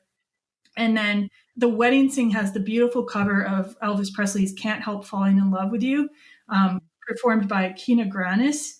And she's Japanese-American singer-songwriter. She has 6 albums, and her work has appeared in a number of other like movies and TV shows. And then, like, finally, I just want to mention Yellow, the cover of the Coldplay song by Catherine Ho. And she was a student at USC and a former competitor for The Voice when she got chosen to do this cover. And John M. Chu, like, personally actually had to write to Coldplay to convince them to let them use the song, because I guess Coldplay had been accused of cultural appropriation at one point. I don't know what for exactly, but Chu wrote to Coldplay, the word yellow has always had a negative connotation in my life until I heard your song. It immediately became an anthem for me and my friends and gave us a new sense of pride we never felt before. So kind of using the song was kind of him like sort of reclaiming, the word yellow that's applied to like Asian people quite often and making it this positive thing and this emotional ending of the movie. So like we're going to finish up now with like really quick, give some favorite or least favorite scenes, and then we'll do our double feature ideas. So any favorite or least favorite scenes from you guys?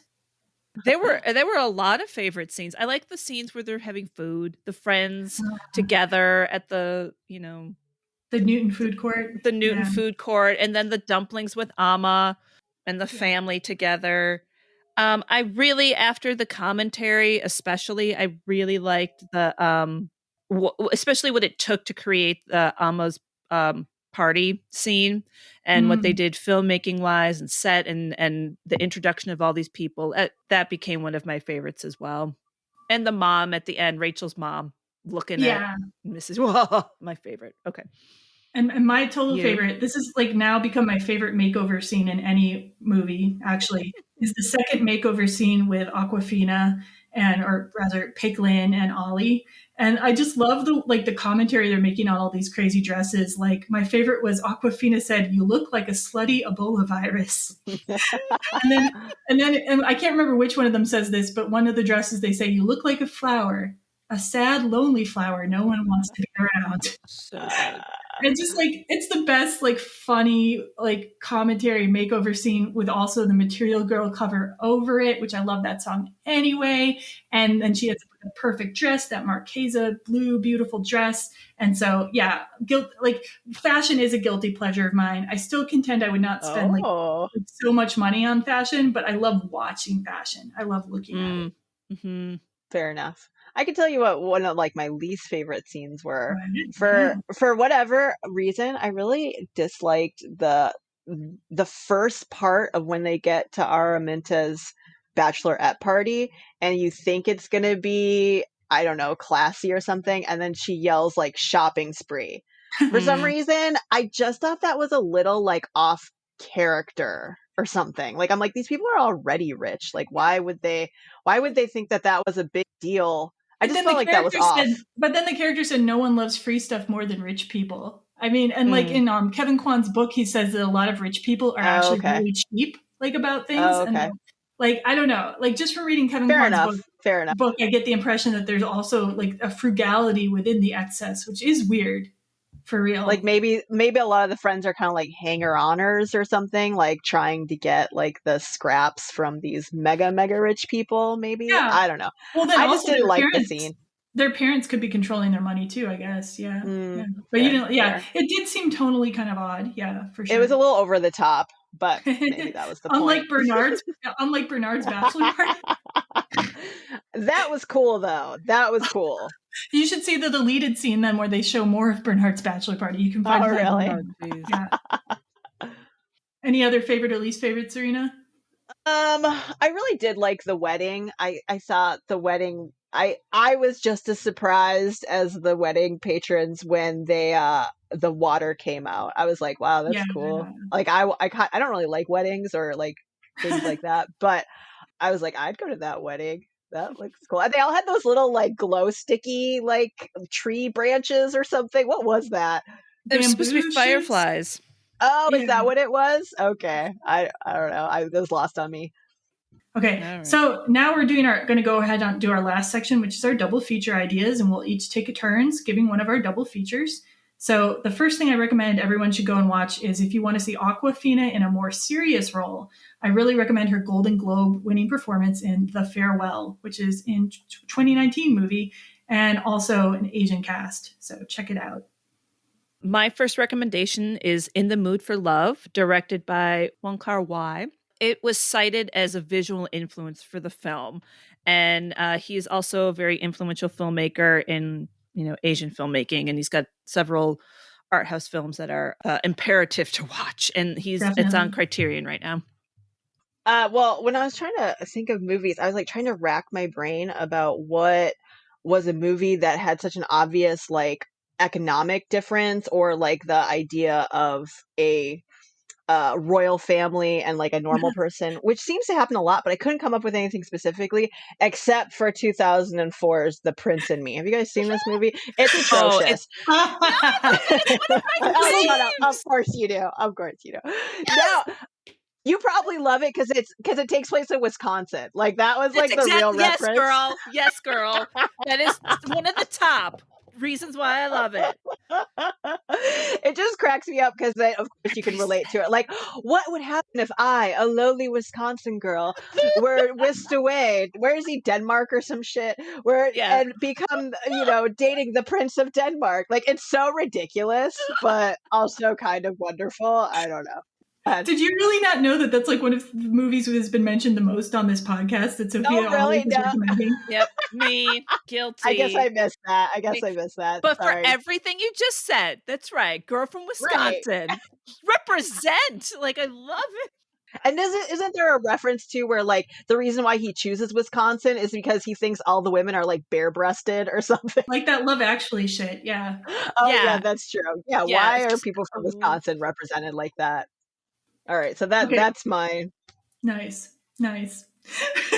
Okay, so my second recommendation, I'm going to really spit out two Constance Wu titles: The Feels, the 2017 rom-com she did where she's one of the leads in a lesbian relationship, and Hustlers, the 2019 movie where she plays one of a group of strippers with Jennifer Lopez who are conning men out of their money. And of the two movies, I actually like Hustlers better, and her performance is super good in that movie, but both of them are definitely worth checking out.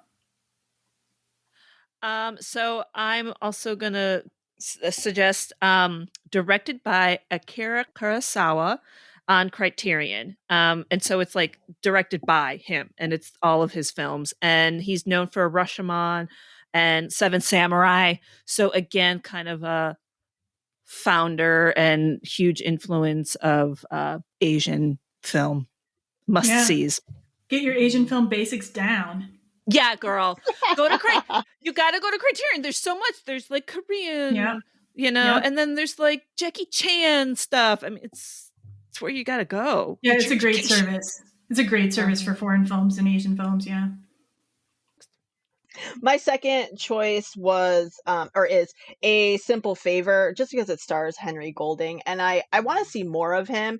And he kind of has like it has two female leads are Anna Kendrick and Blake Lively, who are super popular, and then he kind of plays like the love interest of both of them, not to give too much away.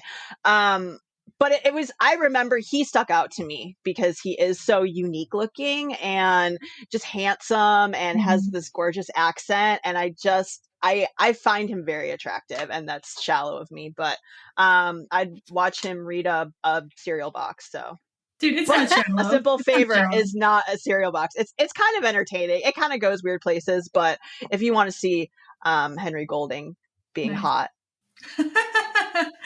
Yeah, and for that same reason, I am going to say for my last recommendation, I'm not going to be a troll and say that you should see Parasite by Bong Joon-ho just to have like economic inequality shoved in your face, although I just kind of did.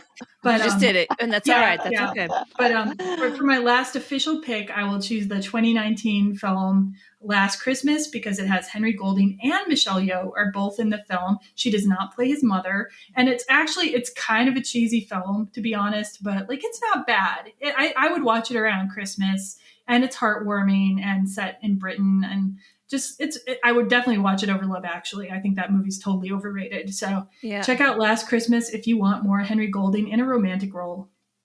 Awesome. I do. Yeah. So these kind of go together because we've talked about them, and if you haven't seen Joy Luck Club and Crouching Tiger, Hidden Dragon, you gots to, because they're beautiful films, and that's it. All right. I concur. Yes. Again, I was trying to think of like movies that had like really obvious cross culture issues, I guess. And so I picked My Big Fat Greek Wedding that came out in 2002. I love this movie, and it is just about, entering into a different culture in a marriage or in a relationship, which I think can be really difficult. And I guess that's kind of a trope, isn't it? For a lot of romantic comedies, for sure. But it's so true. It's so true. It is really hard to enter into another culture. Yeah. Big Fat Greek Wedding, my people. That's one of my faves as well. So, yes. All right, so I think those are some great picks from everybody, and we're going to wind up the show now. Just a reminder, you can always check us out at everyromcom.com and give us feedback at everyromcom.com. Let us know what you thought of the movie, what you'd like to see us cover in the future, any thoughts that you might have. And thanks so much for joining us today. Yep. Thanks everybody.